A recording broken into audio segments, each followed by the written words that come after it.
I'm getting sick of wearing these. I don't know about you, but I'm getting really tired of them. So, I wanted to talk to you parents today a little bit about self-care, why it's important, what it is, and maybe some obstacles that you're facing today.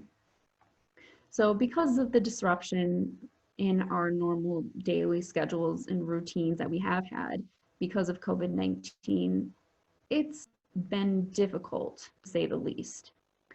Have you adapted? Have you been able to change and make your own routine? Have you just still been doing the same things that you've normally been doing? What is it that you've been doing differently to take care of yourself? And some of those things we can't do anymore, so it makes it even more difficult. Usually, stress and anxiety, burnout, depression, all these things can be caused by high stress situations, particularly the crisis that we find ourselves in now. There's a lot of symptoms and things that you may be experiencing that can contribute to feeling worse, whether there's underlying issues or not. So, especially with all the unknowns in the future, even as we are transitioning into more interaction with people, we're still needing to adapt quickly. And the more that we need to adapt, the more things that we need to adapt to, the more that we need self-care. So I'm just going to share with you a little bit about some of the symptoms that you may be experiencing just due to burnout. For instance, you may be more forgetful. Maybe there's things that you had set down on the table and you swore it was there, but somehow it wasn't there. Maybe you have a hard time concentrating, or maybe you're more irritable and angry. You know, the kid's constantly coming up to you and asking for a snack, and you get more irritated and frustrated because you already told them. But sometimes maybe it's not only the anger or irritability, but your anxiety, your worry about the future, or even just feeling helpless, like you can't do anything, or hopeless.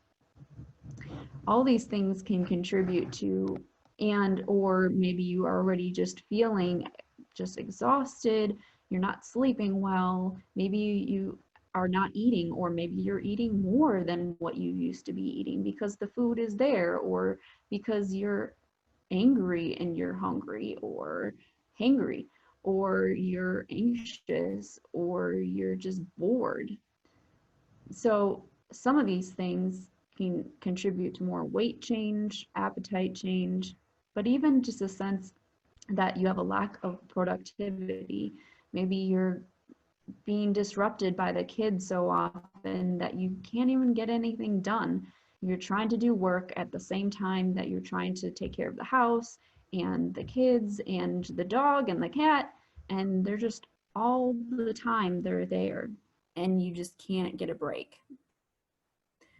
So I think the biggest thing that we've been seeing is just that sense of isolation, and how much that has contributed to just the sense of, how do I deal with just being alone for so long, or especially if you're trying to be a single parent and not having that adult interaction, you're trying to work from home and you're just feeling overwhelmed with everything. What do you do? How do you manage all that stuff?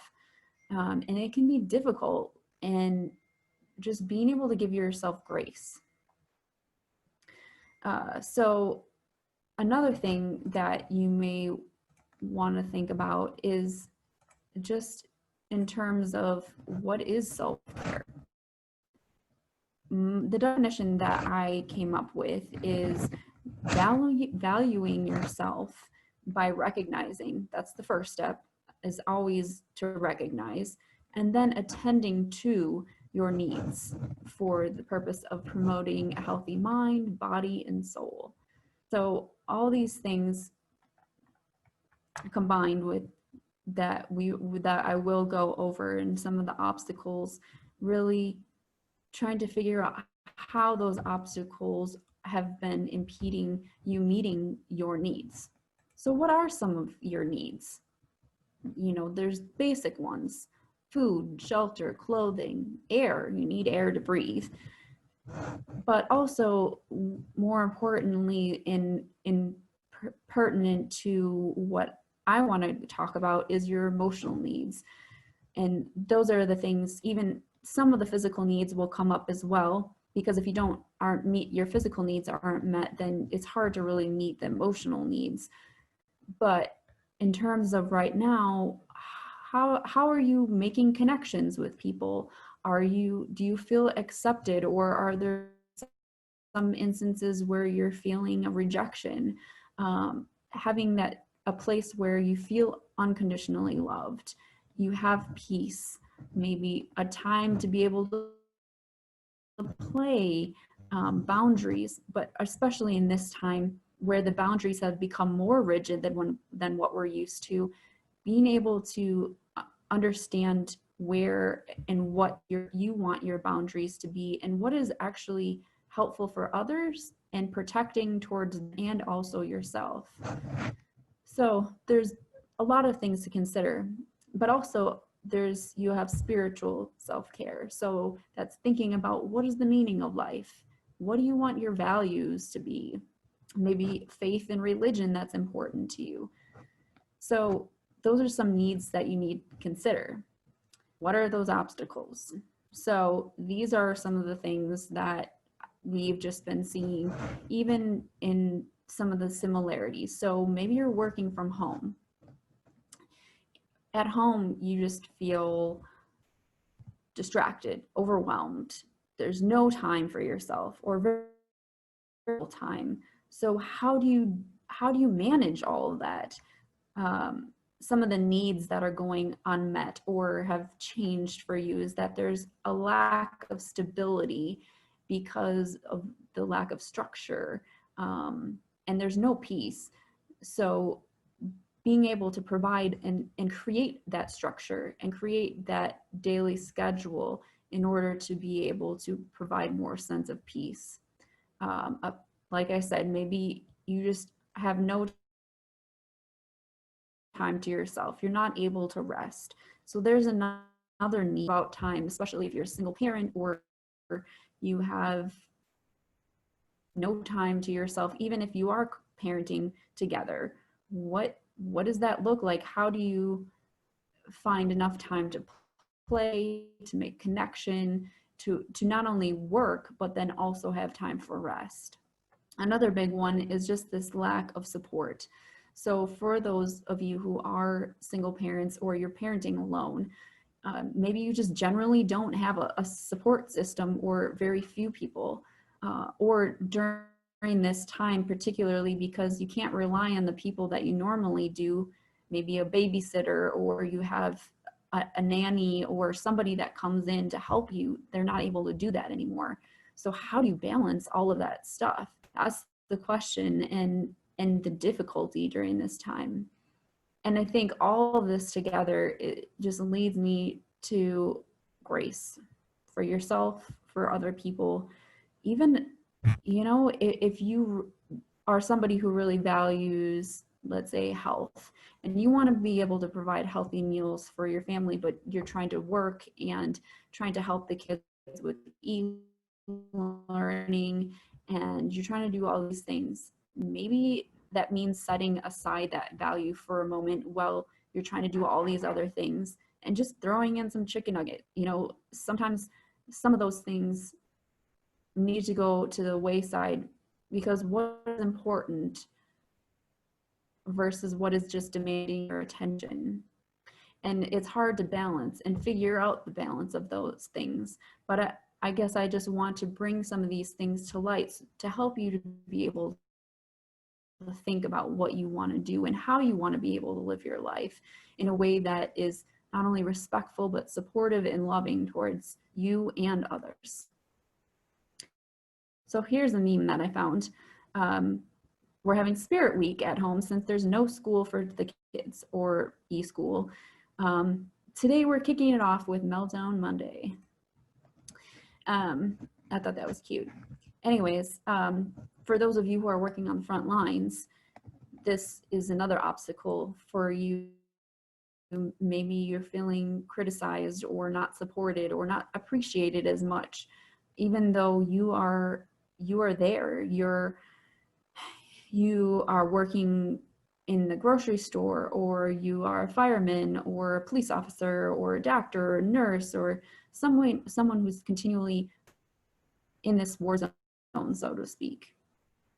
And on top of it, you may, at the back of your mind, just be thinking, like, my kids are at home, they're trying to do the e-learning maybe by themselves, or maybe they have somebody else there, another parent or an older sibling.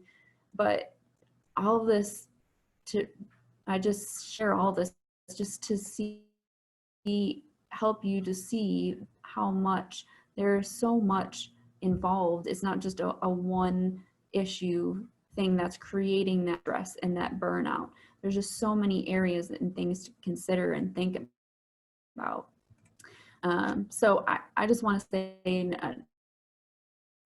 give a shout out everything that you're doing, and hope that you stay safe.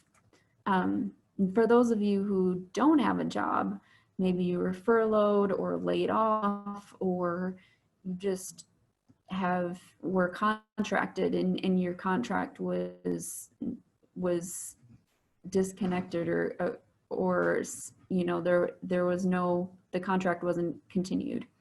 So when that happens, automatically there is a sense of fear and fear about the family and trying to provide for your family, but also just that the need of safety and stability isn't there anymore.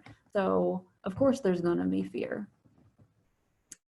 And if you have a lot of time to be sitting at home and, you know, there's not a whole lot of jobs right now, what you start to think about, what is the purpose? What is the meaning of my life? And how do I try to work this out so that I can provide for my family and still have that sense of purpose?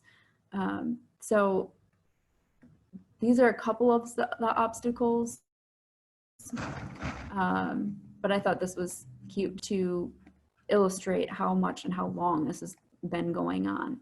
Keep complaining about the quarantine. You just bought yourself another month. You want to keep going, pal? I can do this all 2020. Just a little thing to consider. And the last thing was, if you have any underlying challenges, so because of the lack of community, maybe meaningful connection, lack of physical contact, lack of stimulation, just not many people around you, all these things combined can exacerbate or can make your symptoms just more magnified than what they were. Maybe you already have an underlying anxiety disorder or depression, or maybe you don't have anything at all, but there are some underlying issues that you've been not addressing. So particularly if you have had any issues, it can be hard to deal with this, and maybe gives you a sense of hopelessness or helplessness that you can't do anything different. And so it just brings out more of the anxiety or more of the depression. So this is just a little bit about maybe what you're experiencing and some obstacles to you actually meeting some of those needs. One thing that I do want to discuss as far as self-care, just as an end note, that as kids, you're reinforced positively or negatively, whether you're going to magnify or enhance or deny or suppress or avoid certain feelings. So for instance, let's say that as a kid, anytime that you showed fear, your parents laughed at you or they made fun of you for being afraid. So over time, then you eventually became difficult for you to show that fear. So anytime that you were afraid, you acted with bravado and like, I'm not afraid, I'm gonna go and I'm gonna do this. So you ended up getting more injured, whether emotionally or physically, because you didn't want to show that you're afraid. So who you are, your personality, but also your gender, your culture, your generation, all those things contribute to what is suppressed or pushed down or avoided, or maybe enhanced and magnified. Um, Depending on all those things, really can contribute to whether you are attending to those needs or not. And in the next video, I'm going to go over just a little bit more about how to address some of those and how to deal with the self-care items. Until then.